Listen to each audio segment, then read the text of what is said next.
점유권 이해 안 되는 부분은 붙들고 계시지 말고요. 넘어가세요 그냥.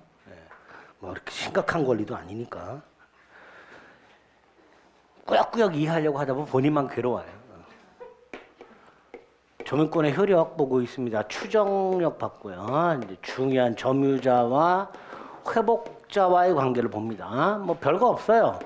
갑소유 땅을요, 을이 아무런 계약 관계 없이 점유하면서 경작을 하고 있는 경우 생각해 보시고요.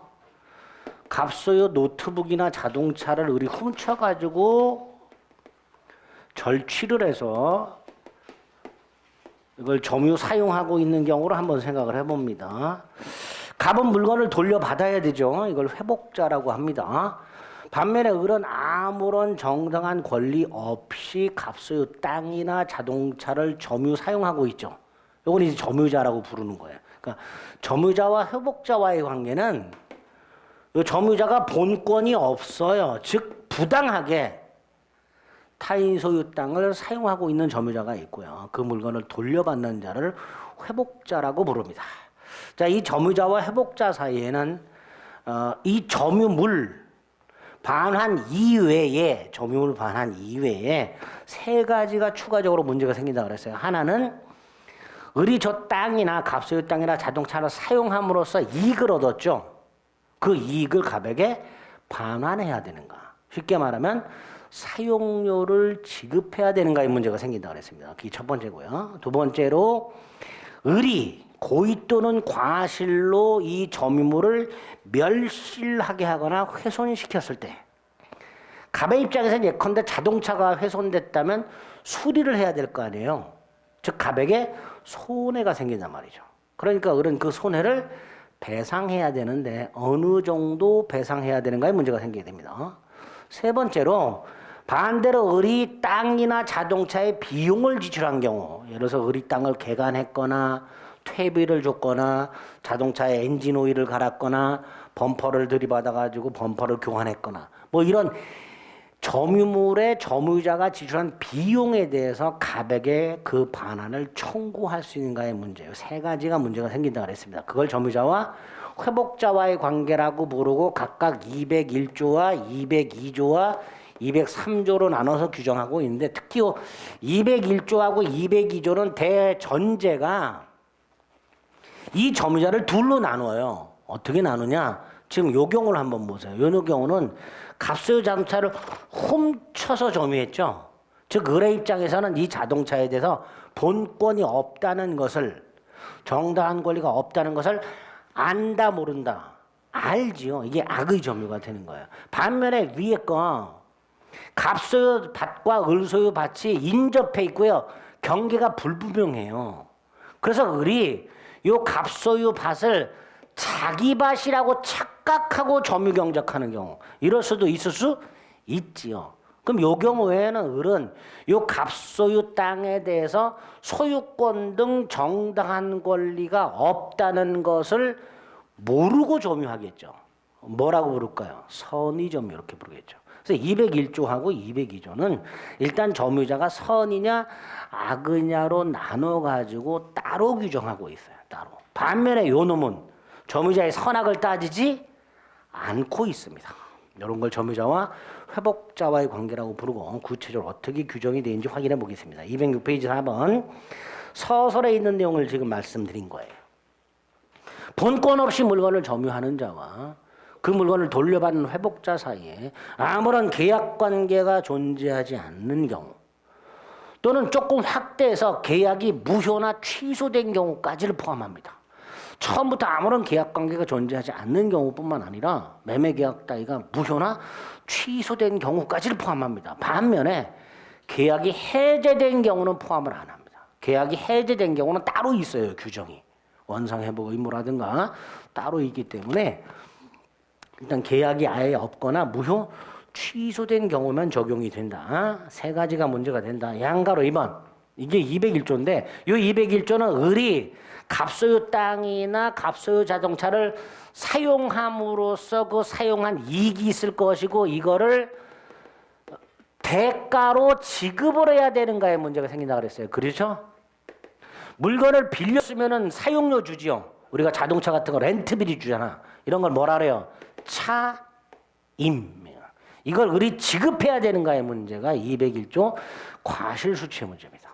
여기서 을이 이거를 즉 과실을 물건 사용이익을 과실이라고 하는데요. 이걸 점유자 을이 수취할 수 있다면 을은 갑에게 사용이익을 반환할 필요가 없다가 되겠죠. 그죠? 우리 민법은 요 사용이익을 갑에게 지급해야 되느냐 안 해야 되느냐의 문제를 과실 수취의 문제로 규정해 놨습니다. 그 201조입니다. 그 1항에 뭐라고 돼 있어요? 선의점유자는 과실을 수취한다.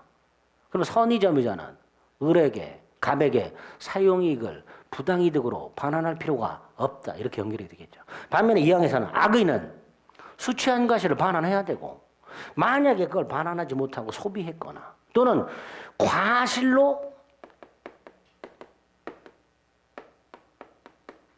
수취를 못했을 때는 대가를 보상하라고 돼 있죠. 그죠? 과실로 수취 못했을 때는 대가를 보상하라고 돼 있어요. 그러면 반대로 과실 없이 수취 못하면 대가를 보상할 필요가 없겠죠. 요거 조심하셔야 돼요. 조문을 정확하게. 악의 점유자는 과실을 취득하지 못한다. 그래서 반환해야 된다. 근데 반환하지 않고 소비를 했다. 또는 악의 점유자가 과실로 과실을 수취하지 못했다. 그럴 때 대가를 보상해라. 소비를 했거나 이럴 때는. 그러니까 만약에 악의 점유자가 과실 없이 수취를 못했을 때는 대가를 보상할 필요가 없다. 이렇게 되겠죠. 그죠? 이것도 최근에 자주 등장하는 지문 중에 하나입니다. 그런데 3항에 보면 전항의 규정은 즉 2항의 악의 점유자에 관한 규정은 폭력 또는 은비에 의한 점유자라고 되는데 이 폭력 은비는 선이에요. 선인데 폭력을 써서 점유했거나 몰래 점유한 걸 말합니다. 3항이 악의 점유자라면 3항은 있으나 마나한 조문이 돼요. 2항이 있으니까 그죠? 결국 3항은 선의 점유인데 폭력 또는 은비한 점유자에게 적용이 됩니다. 이렇게 선의 점유인데 폭력을 써서 점유했거나 몰래 점유한 사람은 악의 점유자하고 똑같이 과실을 취득하지 못하도록 되어 있습니다. 자, 이게 조문이고요. 확인했습니다. 자, 오른쪽 의 받고요. 동그라미 분할 기억. 선의 점유자가 과실을 취득하려면 선의여야 되는데 선의가 뭐예요? 아까 말씀드린 소유권 따위의 본권이 없음에도 불구하고 이걸 있다고 오신 착각. 그죠? 여기까지가 원래 선인데 우리 대법원은 플러스 그게 정당한 근거를 갖고 있어야 된다. 오신의 정당한 근거가 있어야 된다. 두 번째, 내가 가지고 있다고 착각하고 있는 본권. 이 본권은 원래 과실을 수취할 수 있는 본권이어야 돼요. 그런데 유치권이라든가 질권이란 권리는 과실수취권이 없어요. 유치권에는 있는데 그 유치권의 과실수취권은 지금 여기서 보는 과실수취권하고 다른 거예요. 일단 내가 이 물건에 유치권을 갖고 있다. 내가 이 물건에 유치권을 갖고 있다. 내가 이 물건에 질권을 갖고 있다라고 착각하더라도 이 사람은 201조 1항에서 말하는 선의 점유자가 아닙니다. 그게 B. 점유자가 소유권 따위를 갖고 있다고 착각을 해야지 유치권이나 질권 따위를 가지고 있다고 착각한 경우에는 201조 1항의 선의 점유자가 아니다라고 합니다. 이유는 유치권이나 질권 자체가 과실수취권이 없는 권리예요. A, B 확인하시고 니은 받고 디귿. 자, 선의 점유자는 과실수취할 수 있고 악의 점유자는 과실수취 못한다 그랬죠. 그러니까 선악이 굉장히 중요하죠. 구별이. 그런데 아까 197조 2항 선의가 악의로 바뀌는 게 있었어요. 본권 소송에서 패소하게 되면 언제부터? 소재기 시부터 악의가 되죠. 그 말은 본권 소송에서 패소하게 되면 언제부터는 과실을 수취 못한다. 소재기 이후 과실을 수취 못한단 말이죠. 문제가 뭐라고 나왔을까요? 아까 자주에서 타주로 바뀌는 거 패소 판결 확정하고 섞어가지고 선의점유자가 본권 소송에서 패소한 경우에는 패소 판결이 확정된 이후 과실은 수취하지 못한다. 틀린 지문이 되는 거죠. 패소 판결 확정 이후가 아니라 소재기 이후 과실을 수취 못하게 됩니다. 소재기 이후부터 악의가 되기 때문에. 그죠? 그게 디귿이죠. 계속 말씀드리지만 3월달, 3, 4월달까지 하지도 않았던 거 하고 있죠. 그죠? 괜찮아. 이럴 때 한번 듣고 넘어가는 거. 한 귀로 듣고 한 귀로 흘리는 거 잘 하시죠? 그거. 여러분들이 잘 하시는 거. 네, 그거. 내가 한 귀로 듣고 한 귀로 흘리고 싶지 않아도 흘려줘. 자연스럽게 이렇게. 자연스럽게 이렇게 빠져라. 이렇게 슉슉슉. 근데 그렇게 하더라도 나중에 시험장 갔잖아요. 보잖아. 얼핏 한두 개가 생각이 나. 신기하게. 제가 객관식 시험을 무지하게 오래 공부해봤기 때문에 알아요. 어느 날 한번 딱 본 게 시험장에 갔는데 딱 기억나는 경우가 있어. 한두 개가. 그럼 그것 때문에 붙어요. 그것 때문에 말씀드리는 거예요. 에이 설마. 제 말을 믿으세요? 장기 유공험자인 말을 믿으셔야. 곧 디귿 말씀드렸고요. 3번의 효과가 뭐예요? 기억. 수취한 과실을 반환할 필요가 없다. 즉 수취할 수 있는 범위 내에서는 부당이득이다 아니다? 아니다. 그죠? 다만 부당이득 반환하고 손해배상은 별개죠. 부당이득 반환하고 손해배상은 별개란 말이죠. 그러니까 디귿. 만약에 선의 점유자인데 선의는 선의 무과실도 있고 선의 과실도 있잖아요. 그죠? 선의는 선의 무과실도 있고 선의 과실도 있는데 만약에 선의 점유자가 과실이 있어. 그럼 과실 수취할 수 있어요? 없어요? 다시 한번 선의 점유자가 과실이 있어. 그럼 과실을 수취할 수 있어요? 없어요? 있잖아. 선의잖아요. 그죠? 그런데 이 과실로 인해서 회복자에게 손해를 입혔어. 이건 별개의 문제란 말이죠. 우리 민법 750조에 의하면 고의 또는 과실로 상대방에게 손해를 입히면 손해배상 책임을 져라라는 규정이 따로 있단 말이지. 그러면 엮어서 선의 점유자가 과실이 있더라도 과실을 반환할 필요는 없다. 그러나 손해배상 책임까지 면하는 것은 아니다. 이렇게 되겠죠. 손해배상 책임은 별도로 발생할 수 있다는 거죠. 그게 디귿에 있는 불법행위 손해배상 책임과의 관계가 됩니다. 이게 이제 과실취권의 문제가 됐고요. 다음 페이지. 리을 악의 점유자 말씀을 드렸고요. 악의 점유자는 C 조심하면 된다. 악의 점유자는 과실로 과실을 수취 못했을 때 대가를 보상하라고 돼 있으니까 C. 과실 없이 과실을 수취 못했을 때는 대가를 보상할 필요가 없다. 이렇게 되겠죠. 최근에 나왔죠. 과실 없이 수취 못한 경우에도 대가를 보상해야 된다. 이렇게 나옵니다. 조심하자. C 조심하시고요. 4번의 기억. 계약관계가 아예 없는 경우뿐만 아니라 무효 취소된 경우에도 적용이 된다 그랬습니다. 여기 201조고요. 자, 202조는 뭐예요? 얘가 고의 또는 과실로 점유물을 멸실 또는 훼손시켰어. 그럼 당연히 손해를 배상해야 되는데 어느 정도 배상해야 되는가를 규정한 게 202조고요. 202조는 조문만 확인하시면 돼요. 여기도 선악을 나눠가지고 선이라면 이 현존 한도에서 배상해라. 악의라면 회복자의 전손해를 배상해라. 그런데 소유의 의사가 없는 점유자는 선이라도 악의하고 똑같이 소유의 의사가 없는 선의 점유자 뭐라고 불러요? 선의 타주 점유자.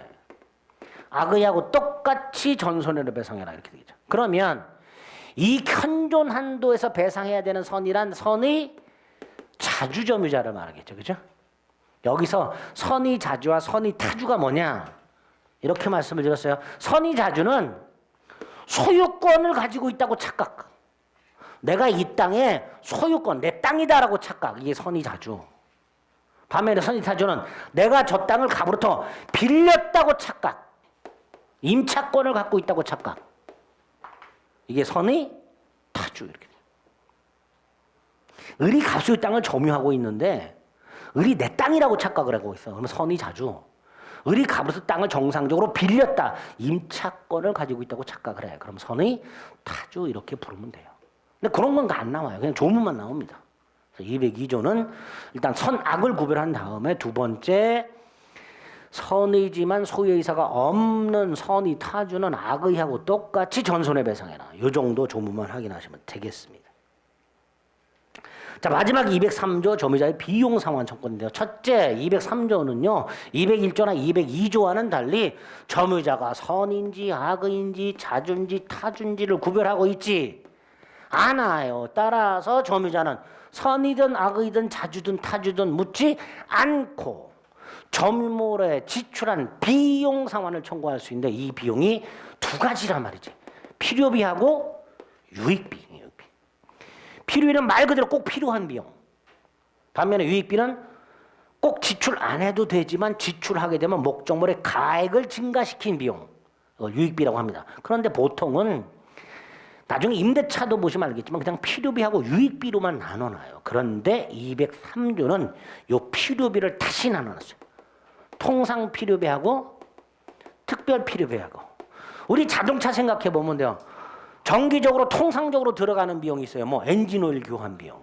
그죠? 그런데 사고 등이 났을 때 특별하게 들어가는 비용이 있어. 수리비. 그죠? 범퍼 교환비 뭐 이런 것들. 그런 것들은 특별 필요비가 되는 거야. 자, 이렇게 나누는 이유 요거.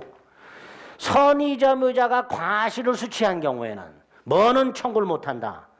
통상 필요비는 청구를 못한다.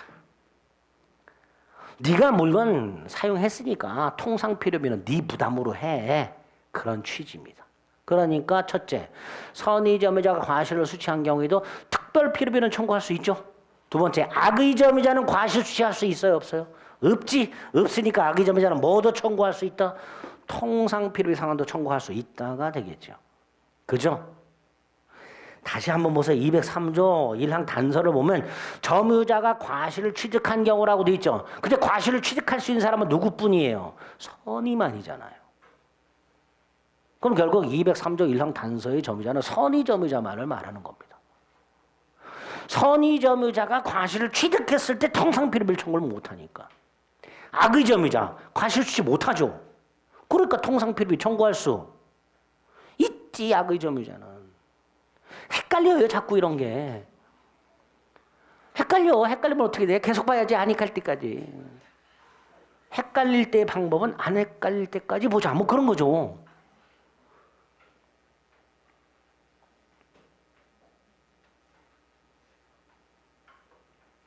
(202조는) 유익비죠. 일단 유익비는요. 가액 증가가 현존하고 있어야 돼요. 두 번째, 지출액이 있고 증가액이 있어요. 그 선택을 회복자가 합니다. 점유자가 선택하는 게 아니라 회복자 선택이 쫓잖아. 지출액이나 증가액 상한을 청구할 수 있고요. 3항에 보면 전항이라고 돼 있죠. 전항은 2항만을 말하죠. 그리고 2항은 유익비만을 말하죠. 그러니까 유익비만은 법원에 청구하여 상환기간을 허여는 여유를 허락받는다. 쉽게 말하면 유예 이렇게 생각해요. 유예. 법원의 허락에 의한 유예라고 생각하면 돼요. 뭐만? 유익비만. 그럼 이것도 필요비 슬쩍 바꿔서 나올 수 유익비가 아니라 필요비를 슬쩍 바꾸고 필요비는 회복자의 청구에 의해서 법원은 상당한 기간을 허용할 수 있다고로 나올 수 있게 됩니다. 틀린 증리 됩니다. 법원에 의해서 상환기간 유예받을 수 있는 거 뭐만? 유익비만. 자, 조문 확인했습니다. 동그라미 2번. 필요비, 유익비 다 인정되고 니은 선악 자타 묻지 않고 인정되고 디귿 언제 청구할 수 있어요?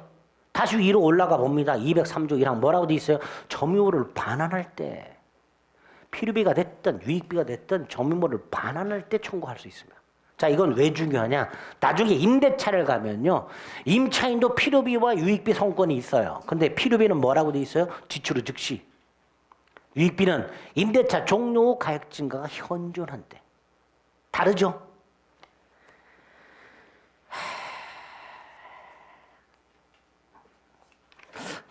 눈을 보니까 의심의 눈초리로 왜 구별해야 되는지 모르시는 분들이 계셔요. 422페이지. 422페이지에 가면 임차인의 필요비와 유익비 상환 청구권이 있습니다. 거기에 보면 필요비는 지출 후 즉시 청구할 수 있다고 돼 있어요. 반면에 유익비는 임대차 종료고 가액 증가가 현존한 경우에 청구하도록 돼 있어요. 근데 점유자는 필요비가 됐든 유익비가 됐든 언제 청구한다고요? 점유물을 반환할 때. 그럼 지문에 뭐라고 나와요? 점유자가 필요비를 지출한 경우에는 지출을 즉시 상환 청구할 수 있다. 이렇게 나온단 말이죠. 그럼 틀린 지문이 됩니다. 다르죠? 비교가 되세요? 아니, 두 군데 펼쳐놓고 비교하면 되잖아. 점유자는 필요비가 됐든 유익비가 됐든 점유물을 반환할 때 청구할 수 있는 반면에 임차인은 필요비는 지출을 즉시 상환 청구할 수 있도록 되어 있으니까 다르단 말이에요. 이런 것들이 지문으로 나오는 것들이에요. 자, 다시 돌아옵니다. 자, 미음 봅니다. 점유자가 비용을 지출할 당시에 임대차 계약 관계가 있어요. 좀 전에 봤죠. 임대차에 가면 따로 비용 상환 청구권 있죠. 그거 적용해야지. 계약 관계가 존재하면. 203조 적용하면 된다, 안 된다? 안 되겠죠. 203조는 계약 관계가 없거나 무효 취소됐을 때 적용되는 건데 비용 지출 당시에 계약 관계가 있었어. 임대차 같은 거. 그럼 그 계약 관계에서 정하고 있는 비용 상환 청구권에 의해서 상환 청구하면 돼요. 굳이 203조를 적용할 필요가 없습니다. 당연하죠. 그게 미음이죠. 그죠? 그래서 동그라미 2번과 관련해서 기역, 니은, 디귿, 미음까지 확인하시면 되겠고요. 나머지는 다 조문 다시 한번 확인하는 겁니다. 넘어갑니다. 동그라미 5번. 점유자는 비용 상환 청구할 수 있다고 그랬죠? 근데 갑이 비용을 안 돌려줘요. 이때 비용은 땅이나 자동차에 지출한 거죠. 땅이나 자동차에 관하여 생긴 채권이죠. 그러니까 뭐를 행사할 수 있다? 유치권 행사할 수 있다. 다만 유치권 성립 요건 중에 하나가 적법점유가 있어요. 근데 요놈 이거 적법점유예요, 아니에요? 아니죠. 도둑놈. 따라서 요놈은 비용 상환 청구할 수 있다, 없다? 다시 여기 봐. 갑소유 자동차를 의리 훔쳐서 점유했어. 불법 점유죠. 비용을 지출했어. 비용 상환 청구할 수 있다. 있는데 뭐는 안 된다? 유치권 안 된다. 조심하셔야 돼요. 악의 점유도 비용 상환 청구할 수 있다고 분명히 말씀을 드렸습니다. 그러니까 갑소유 자동차를 훔쳐서 타고 있는 그 자동차의 비용을 늘렸을 때 비용 상환 청구할 수 있다. 근데 뭐는 안 된다? 그 비용 상환 청구에 기초해서 유치권을 주장할 수는 없다. 불법점이기 때문에. 이거 비용 상환 청구할 수 없다고 출제가 됩니다. 그럼 틀린 지문이에요. 비용 상환은 청구할 수 있는데 뭐가 안 된다? 유치권이 안 된다. 유치권이 안 된다. 나중에 나올 겁니다. 자, 여기까지가 점유자와 회복자와의 관계고요. 제일 중요한 파트입니다. 점유권에서. 그다음 5번 점유보호청구권. 다시 말해서 점유권에 기초한 물권적 청구권. 그죠? 내가 물건을 점유하고 있을 때 뺏겼어. 그럼 돌려달라고 해야 되겠죠. 방해를 받고 있어. 방해를 제거하라고 청구를 해야 될 거고요. 방해받을 염려가 있어요. 그럼 방해 예방을 청구할 수 있어야 되겠죠. 그래서 점유권 자체를 보호하기 위해서 204조, 205조, 206조에서 싸잡아서 점유보호 청구권이라고 점유물 반환 청구권, 방해 제거 청구권, 방해 예방 청구권을 규정하고 있습니다. 양가로 2번 점유물 반환 청구권, 다른 말로 점유 회수 청구권. 자, 일단 204조 1항과 3항. 1항 뭐예요? 침탈당해야 돼요. 불강력적 침탈의 경우는 반환만 청구할 수 있습니다. 반면에 침탈자의 고의과실한 침탈과 손해까지 생기면 반환 및 손해배상도 청구할 수 있어요. 그거를 3항 침탈 당한 날부터 1년 내 행사하도록 하고 있습니다. 그리고 2항 누구한테 행사하는가? 2항을 보면 이렇게 돼 있죠. 전항의 청구권은 침탈자의 특별승계인에게는 행사하지 못한다. 뒤집으면 누구한테는 행사할 수 있다. 포괄승계인에게는 행사할 수 있다. 이렇게 되겠죠. 반대로 해석하면. 그죠? 일단 침탈자에게 행사해야죠. 뺏어간 놈한테. 근데 뺏어간 놈이 죽었어. 그 상속인이 있겠죠. 상속인 수중에 있어. 그럼 상속인한테도 돌려달라고 해야 되겠죠.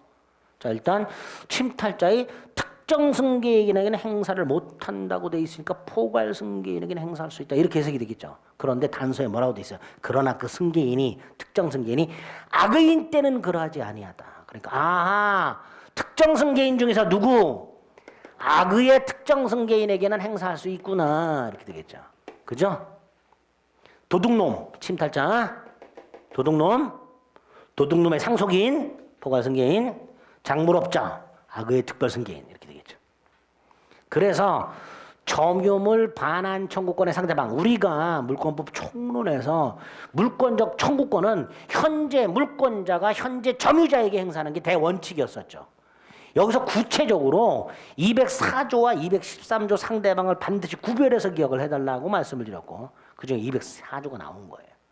점유물 반환 청구권의 상대방 외우세요. 침탈자, 침탈자의 포괄 승계인, 침탈자의 악의의 특별 승계인. 꼭 기억하셔야 됩니다. 오른쪽에 보면요. 동그라미 4번에 있죠. 211페이지. 동그라미 4번에 기억. 반드시 기억해 주셔야 돼요. 다시 돌아옵니다. 210페이지 밑에서 세 번째 줄 동그라미 2번의 요건의 기억. 204조 1항에서는 침탈을 요건으로 하죠. 그러니까 판례 사기당해서 물건을 넘겨준 건 침탈이 아니다 말이죠. 사기당해서 물건을 넘겨준 건 침탈이 아니니까 점유물 반환 청구하지 못한다. 그죠? 자, 오른쪽 청구권자 중에 니은 간접 점유자도 포함이 되죠. 근데 점유보조자는 안 되죠. 동그라미 3번에 기억 니은. 상대방 기억은 꼭 기억해 주시자 말씀을 드렸고요. 5번에 니은. 침탈당한 날부터 1년 내 반환 청구해야 돼요. 반환하지 않으면 1년 내 소송도 제기해야 돼요. 반환 소송도 1년 내 제기해야 돼요. 이거를 출소기간 이렇게 부릅니다. 출소기간. 법원에 소장을 제출해야 되는 기간이에요. 출소기간입니다. 이게 점유물 반환 청구이고요. 방해 제거 청구는 조문만 확인하시면 됩니다. 205조 1항 점유의 방해를 받으면 방해 제거 청구할 수 있죠. 불강력적 방해의 경우는 방해 제거만 청구할 수 있는 반면에 방해자의 고의 과실이 있고 손해까지 생기면 방해 제거 및 손해배상 청구할 수 있죠. 2항 언제부터? 방해가 종료한 날부터 1년 내 행사해야 되죠. 그런데 방해가 종료해버리면 더 이상 방해 제거는 청구를 못하잖아요. 그러니까 결국 2항에서 말하는 전항의 청구는 손해배상 청구권만을 말하게 됩니다. 점유 방해 상태가 계속하는 한 방해 제거는 청구할 수 있는데 2항에 보면 방해가 종료한 날로부터 1년 내 행사라고 되어 있어요. 그러니까 당연히 2항의 청구는 뭐만을 의미한다? 손해배상 청구권만을 의미하게 됩니다. 아까 204조 3항과 다르죠. 204조 3항은 침탈 당한 날로부터 1년이잖아요. 그죠? 만약에 204조 3항이 침탈이 종료한 날 그랬으면 이것도 손해배상 청구권에만 적용이 될 거예요. 근데 204조 3항은 침탈 당한 날로부터라고 되어 있고요. 205조 2항은 방해가 종료를 한다. 방해 당한 날로부터가 아니라 방해가 종료한 날로부터라고 되어 있습니다. 조심하시고. 3항은 공사로 인해서 이웃 토지를 점유하고 있는 자의 공사로 인해서 소유가 아니라 점유를 방해당하고 있을 때는 당연히 방해 제거 청구할 수 있겠죠. 쉽게 말하면 이웃집에서 건물 짓는데 내가 점유하는 땅을 일부 침범해서 짓고 있어요. 그러면 방해 제거 청구할 수 있잖아요. 그런데 공사 착수 1년이 지나거나 아직 1년이 지나지 않았다 하더라도 공사가 완성이 됐을 때는 더 이상 방해 제거 즉 철거는 청구할 수가 없고 손해배상만 청구할 수 있습니다. 조심할 거는요. 소유권에 기초한 거는 이런 제한이 없어요. 점유에 기한 것만 이런 제한이 있는 거예요. 만약에 의리어 이 땅을 소유도 하고 있고 점유도 하고 있어요. 이럴 때는 공사가 완성됐어요. 점유권에 기초해서는 철거를 청구 못하지만 소유권에 기초해서는 얼마든지 철거 청구할 수 있습니다. 점유의 방해, 점유를 방해받았을 때 205조 3항이라는 제한이 있다라는 거 확인하시고요. 한 장을 넘깁니다. 방해 예방 조건이 나와 있어요. 방해 예방 조건은 아직 방해 상태가 발생하지 않은 경우죠. 따라서 이 경우에는 방해 예방 및이 아니고 방해 예방 또는 손해배상의 담보를 청구하도록 또는으로 되어 있다는 거. 둘 중에 하나 선택하도록 되어 있다는 거. 그것만 206조는 조심해 주시면 됩니다. 자, 그러면 지금 요 경우를 다시 한번 봐요. 을이 땅을 소유도 하고 있고 점유도 하고 있었는데 갑이 건물을 이렇게 짓고 있어요. 그럼 얘는 소유도 방해당하고 있고 점유도 방해당하고 있는 거잖아요. 그죠? 자, 공사가 완성이 됐어요. 을이 점유권에 기초해서 철거를 청구합니다. 승소할까요? 패소할까요? 패소하죠. 예? 아까 점유권에 기초한 방해 제거 청구는 공사로 인한 방해의 경우에는 공사 착수 1년이 지나거나 완성이 되면 행사 못한다고 돼 있잖아요. 그런데 공사가 완성이 된 상태에서 점유권에 기초해서 철거를 청구하면 당연히 패소하겠죠. 근데 소유권에 기초해서는 그런 제한이 있어요, 없어요? 없으니까 소유권에 기초해서 철거를 청구하면 승소한단 말이죠. 결국 점유권에 기초한 소송과 소유권에 기초한 소송은 각각 점유에서 본권에서 이렇게 부르는데 서로 승패에 영향을 준다 안 준다? 안 준단 말이죠. 그게 208조 1항이죠. 점유에서와 본권에서는 서로 영향을 미치지 않는다. 또 하나 좀 전에 다시 한번 공사가 완성이 됐는데 점유권에 기초해서 소송을 제기한단 말이죠. 그럼 법원은 패소시켜야 되잖아요. 그죠? 근데 을에게 소유권이 있다는 이유로 승소를 시키면 된다 안 된다? 안 된단 말이죠. 그게 2항이죠. 점유에서는 본권을 가지고 재판하면 된다 안 된다? 안 된다. 판례가 이렇게 말을 해요. 점유의 소 속에 소유의 소가 포함되는 게 아니다 말이죠. 점유권에 기초한 소송 속에 당연히 소유권에 기초한 소송이 포함된다고 볼 수는 없다. 이렇게 보고 있습니다. 208조 1항과 2항 때문에 그렇게 보고 있단 말이죠. 조문 확인하시고요. 자력구제권은 쳐다도 보지 마시고 다음 페이지 준점유도 안 보셔도 됩니다. 여기까지가 점유권이에요. 여기까지가. 영 어려우신 분들은 조문 위주로만 봐달라 이렇게 말씀을 드렸습니다. 그리고 점유권은 말고 이제 온 정신을 어디에 쏟자? 소유권에 쏟자. 소유권. 아주 중요하죠. 소유권은. 소유권도 뜻이 나올 것이고요. 소유권은 소유권 제한이 또 중요해요. 제한관계에서 상린관계가 중요하고요. 상린관계 조문이 있는데 감사하게도 이건 작년에 쓸데없는 조문이 출제가 됐기 때문에 조문을 또다시 물어보긴 좀 어렵고요. 권리가 나오는데요. 여기에 보면 무슨 인지사용청권이 있고요. 생활방해 금지 청구권이 있고요. 이것도 최근에 출제가 됐기 때문에 나올 가능성이 거의 제로에 가깝습니다. 그럼 뭐가 나올까요? 주의토지 통일권이라는 게 나와요. 인지사용 청구권, 생활방해 금지 청구권 이런 것들이 나오는데 이거 뭐 한 30년에 한 번 출제가 될까? 33년 만에 한 번 출제가 됐죠. 거의 나올 가능성이 없고요. 요건 이제 거의 한 2년에 한 번씩 출제가 되니까 나올 가능성이 아주 높죠. 요거는. 세 번째 소유권 취득이 나오는데요. 취득하는 방법은 두 가지죠. 계약을 통한 취득. 뭐예요? 법률, 행위. 그 다음에 법률, 규정. 법률 규정은 상속이나 경매를 통해서 취득할 수 있죠. 187조 이렇게 되겠죠. 부동산의 경우에는. 그죠? 이거 외에 취득시효. 의한 소유권 취득. 그 다음에 아까 동산 같은 경우 249조 동산 선의 취득. 그죠? 이것도 법률 규정에 의한 거죠. 무주물 선점, 유실물 습득, 매장물 발견에 의한 소유권 취득. 첨부에 의한 소유권 취득. 첨부는 또 다시 세 가지. 부합에 의한 소유권 취득, 혼화에 의한 소유권 취득, 가공에 의한 소유권 취득 이런 것들이 있게 됩니다.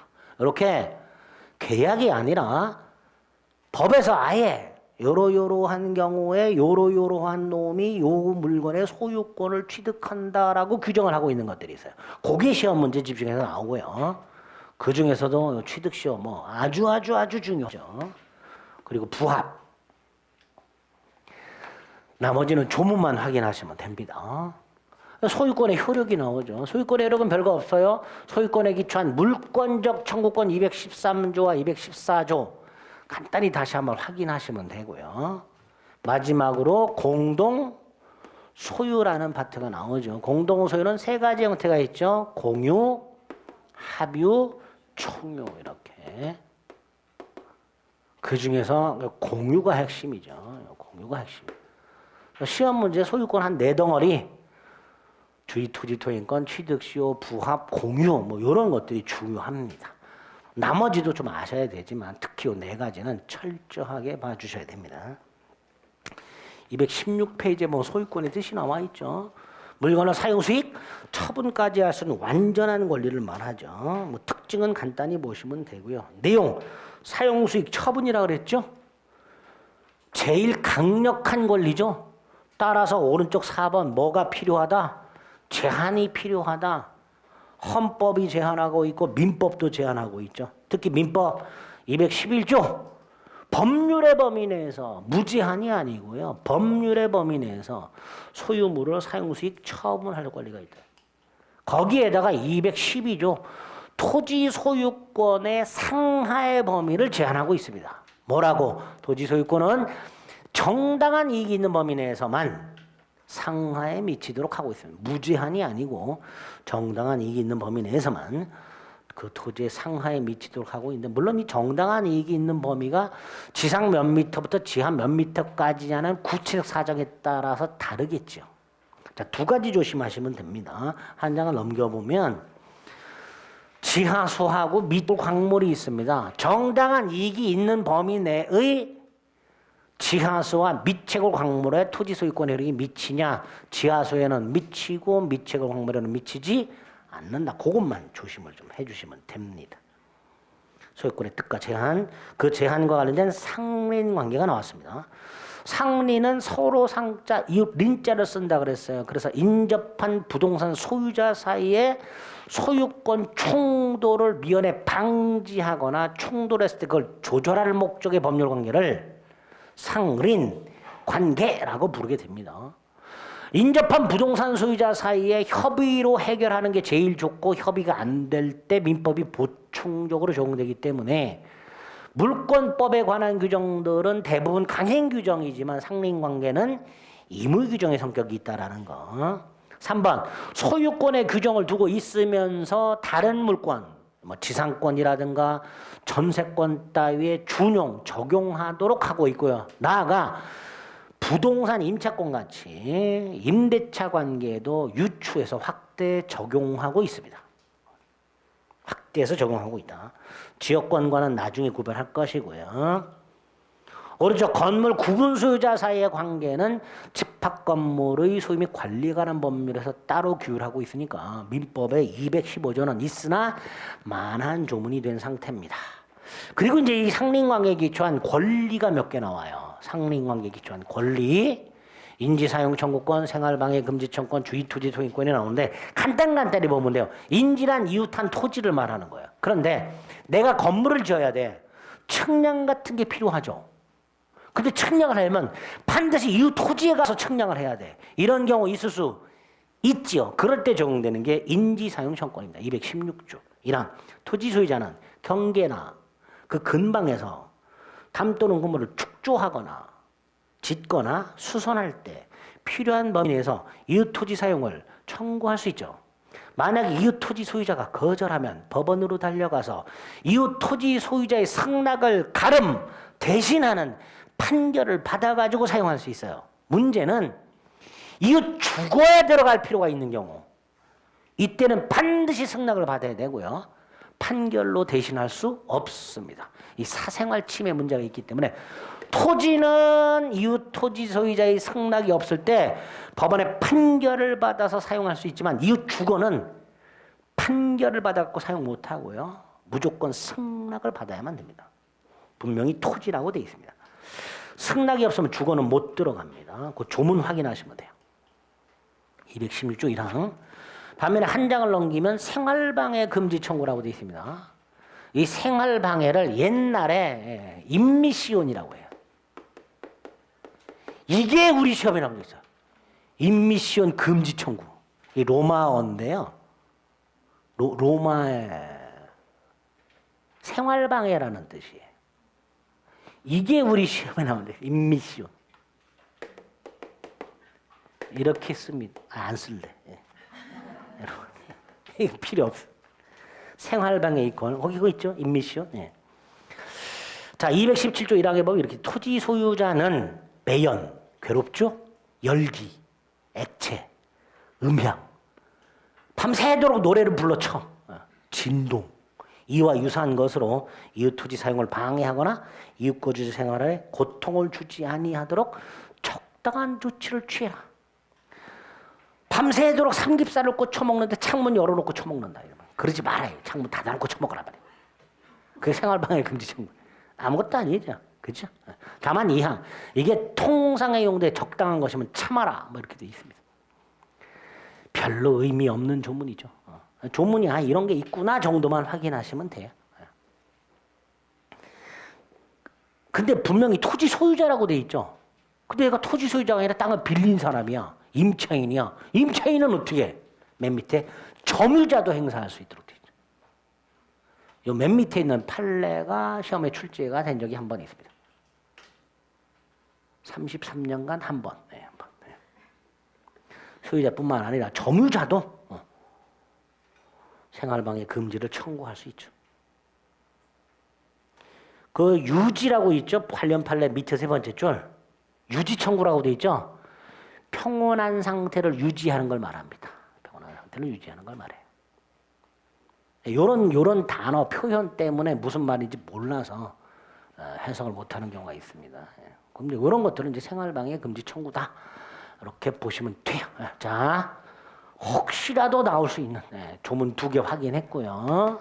조문만 간단히 확인하시면 돼요. 중요한 게 요거라 그랬습니다. 주의토지 통행권 219조, 220조가 있고 이게 원칙이죠. 219조는 유상통행권입니다. 즉 통행료를 지급해야 되는 경우 219조고요. 220조가 예외입니다. 무상통행권입니다. 통행료 지급하지 않고 통행이 가능한 겁니다. 자, 219조 원칙 뭐라고 돼 있죠? 어느 토지와 공로와의 사이에 그 토지 용도에 필요한 통로가 없는 경우에 이렇게 돼 있습니다. 자, 어느 토지와 공로와의 사이에 그 토지 용도에 필요한 통로가 없는 경우는 두 가지라 그랬어요. 하나가 아예 없는 경우, 즉 맹지인 경우, 그죠? 또 하나가 있지만 제 기능을 발휘하지 못하는 경우, 이 통로의 폭이 너무 좁아서 제 기능을 발휘하지 못하는 경우, 둘 중에 하나를 했어요. 그래서 뭐라고 돼 있어요?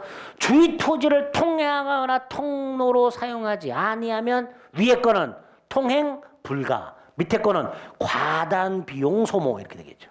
그죠? 그럴 때 주위 토지 소유자의 동의나 승낙을 받을 필요 없이 통행할 권리가 있다. 이렇게 이게 주위 토지 통행권이죠. 다만 제한이 있죠. 첫째, 주위 토지 소유자의 손해가 가장 적은 장소와 방법을 택하라. 두 번째, 손해를 보상해라. 누가? 통행권자가. 보상 의무는 누구한테 있다? 통행권자에게 있습니다. 이게 주위 토지 통행권이라고 부르는 거예요. 밑에 의의가 그거죠. 자, 조심할 거 관련 판례 하나. 요 토지의 불법 점유자나 명의 신탁자에게는 주위토지 통행권을 인정하지 않습니다. 주위토지 통행권이 인정되지 않는 사람, 불법 점유자고 명의 신탁자 둘을 기억해 둡니다. 요건 기억. 어느 토지와 공로 사이에 그 토지 용도에 필요한 통로가 없을 것 둘 중에 하나 아예 없거나 있지만 제 기능을 못할 것. 그죠? 그래서 니은 판례 뭐라고 돼 있어요? 이미 기존 통로가 있기는 있지만 제 기능을 제대로 발휘를 못해. 그럴 때도 주위토지 통행권 인정된다. 효과. 주위토지 소유자의 승낙이 없이도 통행할 수 있고 통로 개설할 수 있죠. 219조에서 통행뿐만 아니라 통로 개설까지 만들어놨어요. 자, 이때 개설 비용이 있겠지. 누가 부담해야 돼요? 통행권자가 부담해야죠. 지가 통행할 거니까. 근데 여기서 더 나아가서 뭐도 할 수 있어요? 포장도 할 수 있다. 확대하고 있죠. 포장. 더 나아가 방해물 뭐 할 수 있다? 철거. 요게 통행권의 내용이 되는 거죠.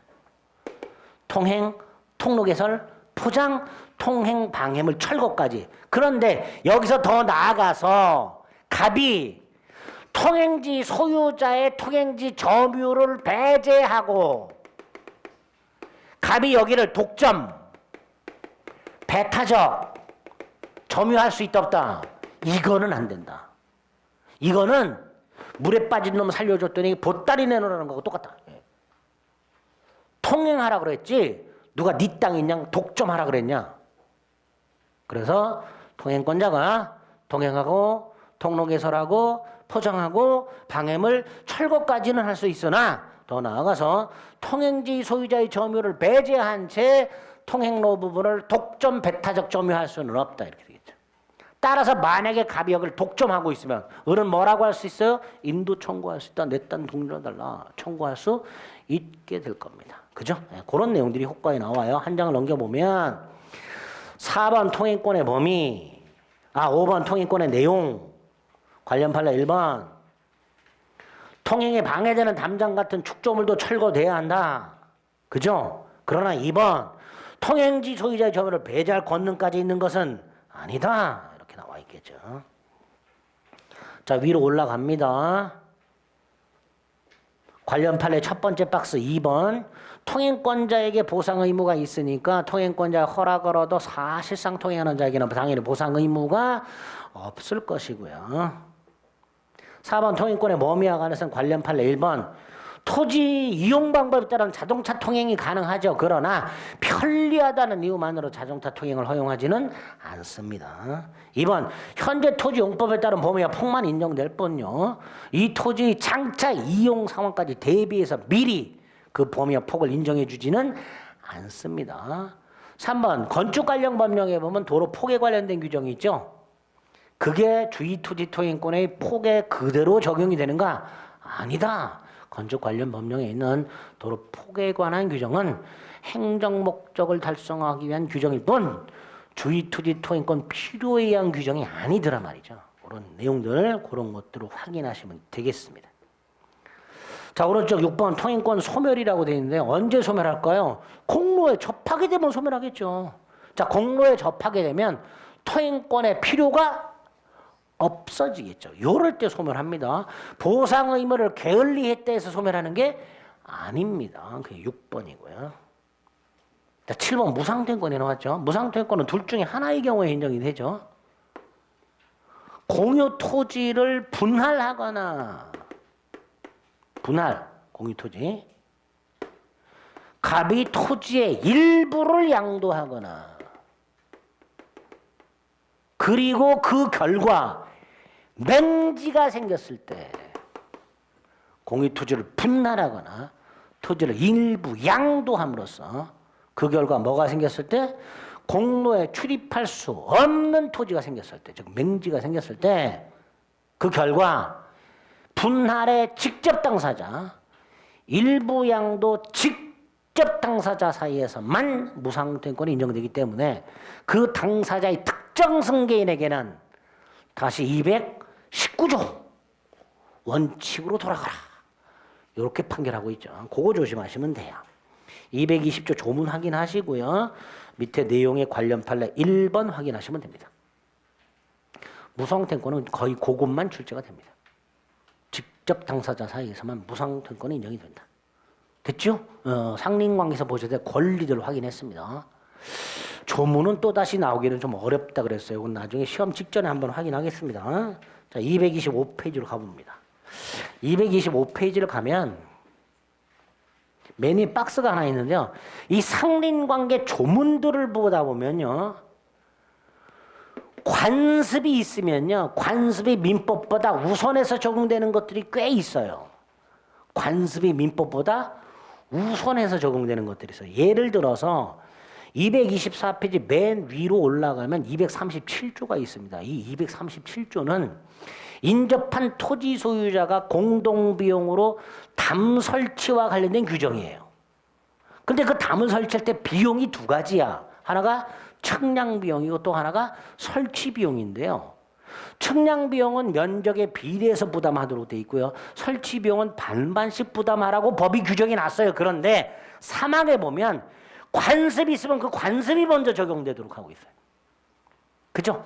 이렇게 민법 규정보다도 관습이 우선 적용되는 것들이 있어요. 밑으로 쭉 내려가면 242조도 있습니다. 거기 뭐라고 돼 있냐면 건물을 지을 때 특별한 관습이 없으면 경계로부터 몇 미터를 띄워라. 반 미터를 띄워라. 그런데 우리 길을 가다 보면요.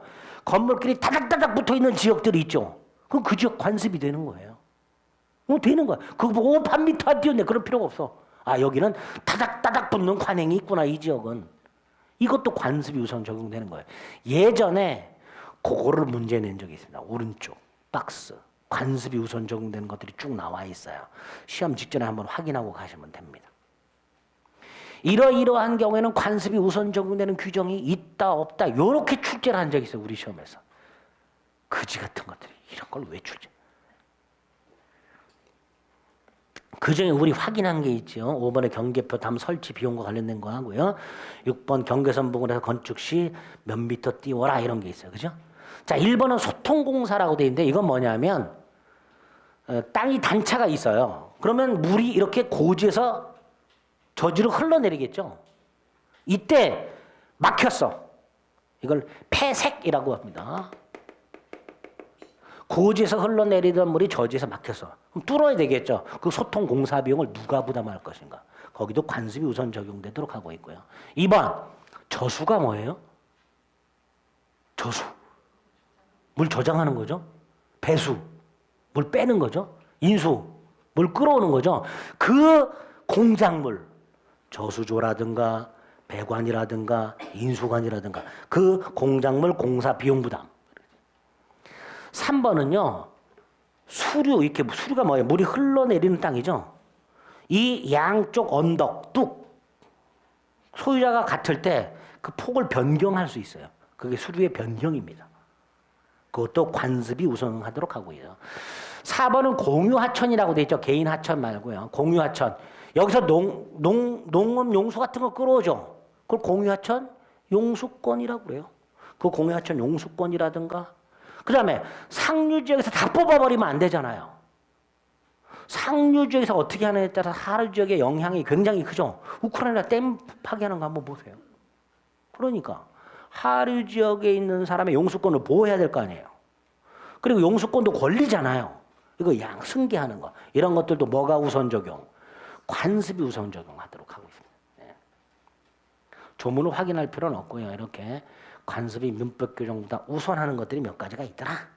간단히 한번 확인하시고 주의 토지 투행권을 열심히 보시면 되고요. 그 다음에 이제 소유권 취득이 나왔습니다. 소유권 취득은 이 법률 행위한 취득과 법률 규정에 한 취득이 있을 수 있는데요. 그 법률 규정에 한 취득 중에서 뭐가 중요하다? 취득시효, 취득시효. 시효라는 건 일정한 시간이 경과했을 때 효과를 시효라고 하고요. 두 가지 제도가 있다 그랬습니다. 권리를 소멸시키는 소멸시효 제도와 권리를 취득하게 하는 취득시효 제도가 있는데요. 그중에 취득시효가 우리 시험범에 있고요. 취득시효란 물건 주로 이제 타인 물건입니다. 남소유 물건이요. 부동산 동산을 불문합니다. 이거를 갑소유 물건을 점유하고 있는 을이 일정한 기간이 지나면 요 갑으로부터 소유권을 뺏어가지고 을이 소유권을 취득하는 이런 제도를 뭐라 한다? 취득시효라고 부르게 됩니다. 그러니까 소유권자가 요 기간 동안 소유권을 행사하지 않은 상태에서 마치 소유자처럼 물건을 적극적으로 사용한 사람에게 권리를 인정하는 그런 제도를 취득시효 제도라고 한다. 자, 이 취득시효 제도는 소유권의 규정을 두고 있는데요. 소유권에만 있는 게 아니고요. 지상권도 시효 취득이 가능하고요. 지역권에도 있어요. 그러니까 소유권만 시효 취득할 수 있는 건 아니죠. 조심할 거. 취득시효를 통해서 취득할 수 없는 권리들이 있습니다. 밑에 양가로 2번. 그중에 1번과 2번은 암기하자 그랬습니다. 저당권, 유치권, 점유권. 저당권 답으로 나온 적 있죠. 다음 중 시효 취득을 통해서 취득할 수 없는 권리는 답도 1번에 있었어요. 저당권 이렇게. 외워두면 좋지요. 그리고 한 장을 넘깁니다. 유형이 총 3가지가 있죠. 부동산 취득시효, 동산 취득시효. 그죠? 그리고 부동산은 다시 2개. 점유취득시효와 등기부 취득시효. 그래서 총 3가지 유형이 있습니다. 그 중에 4번 부동산 소유권 취득시효. 2종류가 있다고 그랬죠. 245조 1항 점유취득시효, 2항 등기부 취득시효. 자, 1항은 기간이 20년이죠. 20년간 계속 소유의사 평온 공연점유죠. 그럼 바로 소유권을 취득하는 게 아니라 등기함으로써 소유권을 취득하도록 되어 있습니다. 즉 법률 규정에 의한 부동산 물권 취득임에도 불구하고 등기를 하도록 하고 있고요. 반면에 2항은 소유자로 등기가 일단 되어 있는 자가, 다만 이 사람은 소유자가 아니겠죠. 소유자로 등기된 자가 10년간 소유의사로 평온하고 공연하게 선의이며 과실 없이 그 부동산을 점유하게 되면 소유권을 취득하도록 하고 있습니다. 그래서 이런 경우에 주로 이제 문제가 생긴다 그랬죠. 최근에도 이거 갖고 저한테 상담하시는 분들이 꽤 있는데, 갑소유 건물이 이만큼 침범해 있는 상태에서 을이 건물을 지려고 봤더니 이렇게 자기 땅을 갑이 침범해 있더란 말이죠. 그럼 당연히 철거를 청구하겠죠. 그런데 갑이 건물 소유를 통해 여기를 20년 이상 점유했다면 오히려 갑이 을에게 뭐다? 소유권 넘겨라. 이렇게 청구할 수 있는 게 뭐다? 이게 점유취득시효가 되는 거예요. 열대 써먹는 거죠. 자, 부동산 소유권 취득시효가 2종류가 있다. 1번의 유형 2가지. 점유취득시효와 등기부 취득시효가 있다. 자, 그런데 뒤에서 보시면 알겠지만 내 땅, 내 물건도 시효 취득이 가능해요. 문제는 등기부 취득시효에서 소유자로 등기되어 있는 자가 그 부동산을 점유하고 있는데 얘가 소유자예요. 진짜 소유자야. 자, 이때 이 사람 10년을 점유했을 때 245조 2항에서 따로 소유권 또 인정할 필요가 있어요, 없어요? 없죠. 왜? 이 사람은 이미 소유권자라니까, 적법한 소유자. 그러니까 진정한 소유자가 소유자로 등기가 돼 있고 그 부동산을 점유하고 있을 때 이 점유, 취득시효 요건으로서의 점유로 볼 필요가 없겠지요. 그게 판례죠. 부동산에 관하여 적법하고 유효한 등기를 마치고 소유권을 취득한 사람이 자기 소유 부동산을 점유하는 경우 쭉 내려가면 그러한 점유는 취득시효 기초가 되는 점유라고 할 수가 없다. 그죠? 취득시효 기초가 되는 점유라고 할 수는 없다가 될 겁니다. 물론 나중에 등기부 취득시효로 가면요, 이 등기는 뭐라고 돼 있어요? 적법, 유효한 등기일 필요가 없다. 이렇게 돼요, 판례가. 근데 적법, 유효한 등기일 필요가 없다라는 말은 적법, 유효든 불법이든 상관없다라는 말이라 아니라 요걸 보면 불법 등기해야 된다 이런 뜻이죠. 무효 등기해야 한다 이런 뜻이에요. 해석이 그렇게 되는 거예요. 이 판례 때문에. 그죠?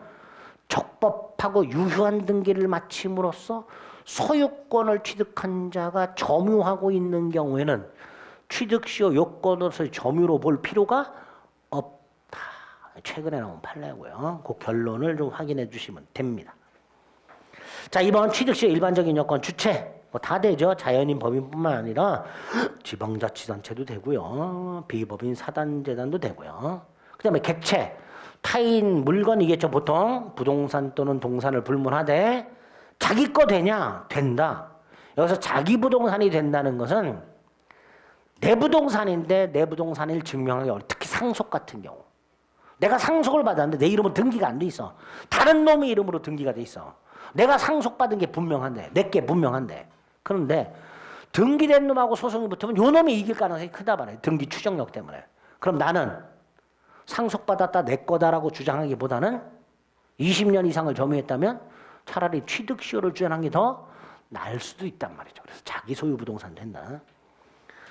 B. 성명불상자. 이거 뭐였죠? 이름을 알 수 없는 자. 소유자 이름이 소유권이 누구에 있는지 불분명한 걸 말합니다. C. 일필토지 일부라고 돼 있죠. 근데 일필토지 일부는요 소유권 등기가 불가능하죠. 그러니까 일필토지 일부는 점유취득시효만 됩니다. 등기부취득시효는 불가능하고요. 오른쪽 공유지분도 되는데 나중에 공유를 보겠지만요. 공유지분은 공유물 전체 효력이 미쳐요. 그러니까 공유물 전체 효력이 미치는 지분을 시효취득하려면요. 공유물 전체를 점유하고 있어야 돼요. 예를 들어서 100평짜리 땅이 있는데요. 갑이 2분의 1 지분, 을이 2분의 1 지분을 갖고 있어요. 내가 갑의 2분의 1 지분을 시효취득하고 싶어. 그럼 50평만 점유하면 되느냐? 아닙니다. 전체를 점유하고 있어야 돼요. 공유지분은 공유물 전부 효력이 미치기 때문에 공유지분에 대한 시효취득도 가능하되 그 공유지분을 시효취득하려면 그 공유지분에 해당되는 면적만을 점유해서는 안 되고요. 공유물 전부를 점유하고 있어야 시효취득이 가능합니다. 이 국유재산은 두 종류가 있다고 그랬어요. 일반재산과 행정재산. 일반재산은 구잡종재산이라고 불렀고요. 요것만 되죠. 요것만. 행정재산은 안 되고요. 또 계속해서 일반재산이어야 되죠. 중간에 행정재산으로 바뀌면 더 이상 취득시효를 주장할 수가 없고요. 두 번째, 일반재산이라는 사실에 대해서는 시효 완성자가 주장 입증해야 됩니다. 일반재산이라는 사실에 대해서는 시효 완성자가 주장 증명해야 됩니다. 관련 판례 1번, 2번. 그 다음에 F, 공물이라고 되어 있는데 공물은요 일반인의 이용에 제공되는 물건을 말합니다. 자연적으로 형성된 자연공물이 있어요. 해운대 바닷가처럼. 반면에 인공적으로 조성된 인공공물도 있습니다. 마을 주민들이 수리조합을 결성해서 조합비를 걷어가지고 저수지를 축조해서 농업용소를 끌어다 쓰고 있더라. 수리조합이 축조한 저수지. 무슨 공물? 인공공물. 시효취득할 수 있다. 인공공물. 마지막 아파트 복도계단 뭐라고 불러요? 공용부분. 된다 안 된다? 안 된다. 여러분 또 박스 쳐가지고요. 시효취득의 객체가 될 수 있는 것을 모두 고르면 아닌 것을 고르면 이런 식으로 문제가 나올 수 있습니다. 여기 나오는 것들 꼭 확인해 주시고요. 디귿하고 리을은 앞에서 봤고요. 중요한 게 3번부터죠. 잠시 쉬었다가 보겠습니다.